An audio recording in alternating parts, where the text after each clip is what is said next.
నమ్ముట నీ చేతనైతే నమ్మువానికి సమస్తము సాధ్యమే. యేసు నామములో స్వస్థత. హల్లెలూయా. అది శరీర స్వస్థత అయినా, ఆత్మ సంబంధమైన స్వస్థత అయినా, మానసిక స్వస్థత అయినా. నేను ఆత్మ సంబంధంగానే చేయగలుగుతాను, శరీరం మనలో కాదు అన్నాడా? ఎప్పుడు చెప్పాడా? దేనికైనా సమర్థుడు ఆయన. మళ్ళీ పాడదామా? నీ ప్రజల నీరసం వచ్చినట్టుంది నాకు, మీకు కూడా.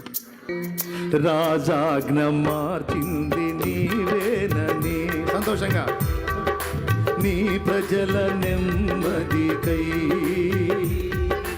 రాజాజ్ఞ మార్చింది నీవేనని, అహమును అణచి అధికారులను అధముల చేసిన నీకు అసాధ్యమైనది ఏమున్నది?